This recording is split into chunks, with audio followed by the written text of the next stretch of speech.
ব্রাহ্মণবাড়িয়া বিজয়নগরে মিথ্যা সংবাদ প্রকাশের প্রতিবাদে সংবাদ সম্মেলন অনুষ্ঠিত। সরাইল থেকে মোহাম্মদ আলীর বিস্তারিত। ব্রাহ্মণবাড়িয়ার বিজয়নগর উপজেলা বিজয়নগর প্রেস ক্লাবের হলরুমে ২৮শে মার্চ ২০২৫ ইংরেজি রোজ শুক্রবার বেলা ২ ঘটিকার সময় প্রকাশিত মিথ্যা সংবাদের প্রতিবাদে সংবাদ সম্মেলন করেন শরীফা আক্তার মালা। বিজয়নগর উপজেলা পাইকপাড়া গ্রামের পশ্চিমপাড়া মৃত এলেম মিয়ার ছেলে শানু মিয়া দীর্ঘ ১৬ মাস ধরে সৌদি আরব প্রবাসে থাকে। গত ২১শে মার্চ ২০২৫ ইংরেজি তারিখে সড়ক দুর্ঘটনায় সৌদি আরবে মারা যায়। সড়ক দুর্ঘটনায় মারা যাওয়ার পর দেশে বসবাসরত শানু মিয়ার পরিবার ও একটি কুচক্রী মহল গত কয়েকদিন ধরে বিভিন্ন প্রিন্ট ও ইলেকট্রনিক মিডিয়া, ইউটিউব ও ফেসবুকে ফেক আইডি দিয়ে একই উপজেলার একই গ্রামের মৃত ইয়াকুব আলীর ছেলে এসকে রাসেল ইসলাম সৌদি প্রবাসী এর নামে মিথ্যা সংবাদ প্রচার করেছে।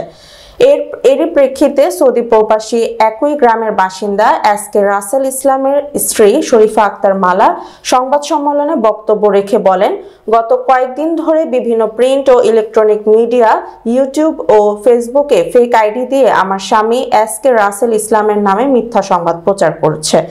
কুচক্রী মহিলাটি অসৎ উদ্দেশ্যে ঈশানিত হয়ে সমাজে আমাদের নামে দুর্নাম রটিয়ে ক্ষতি করার ক্ষীণ স্বার্থে আমার স্বামী ও আমার পরিবারের মান সম্মান ক্ষুণ্ণ করার জন্য মিথ্যা সংবাদ প্রচারের জন্য আমি আমার পরিবারের পক্ষ থেকে ইহার তীব্র নিন্দা ও প্রতিবাদ জানাই। আজকের সংবাদ সম্মেলনে আপনারা সাংবাদিক ভাইদের মাধ্যমে ইহা প্রচারের জন্য অনুরোধ রইল। প্রিয় সাংবাদিক ভাইরা, আসসালামু আলাইকুম।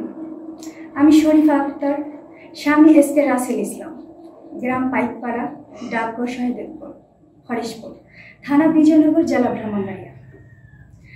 গত কয়েকদিন ধরে বিভিন্ন প্রিন্ট, ইলেকট্রনিক মিডিয়া, ইউটিউব ও ফেসবুক থেকে ফেক আইডি দিয়ে আমার স্বামী নামে মিথ্যা সংবাদ প্রচার করছে।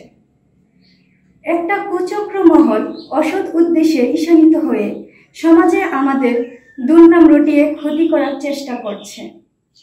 আমার স্বামী ও আমার পরিবারের মান সম্মান ক্ষুণ্ণ করার জন্য মিথ্যা সংবাদ প্রচারে আমি ইহা তীব্র নিন্দা ও প্রতিবাদ জানাই। আজকের সংবাদ সম্মেলনে আপনাদের সাংবাদিক ভাইদের মাধ্যমে ইহা প্রচারের জন্য অনুরোধ জানাই। উপস্থিত আপনাদের সবাইকে ধন্যবাদ। আসসালামু আলাইকুম। আজকের এই সংবাদ সম্মেলনে আপনার স্বামীর বিরুদ্ধে এই যে লেখালেখি হচ্ছে, এই বিষয়ে আপনি কি বলেন, কি চান? আমি তাদের বিচার চাচ্ছি, কারণ আমার হাজবেন্ড খুব ভালো মানুষ, ওনার মতো মানুষ হয় না। ওনার নামে মিথ্যা সংবাদ প্রচারণা করছে ওরা। এই যে সংবাদ মাধ্যমে কথা বলছি আর কি।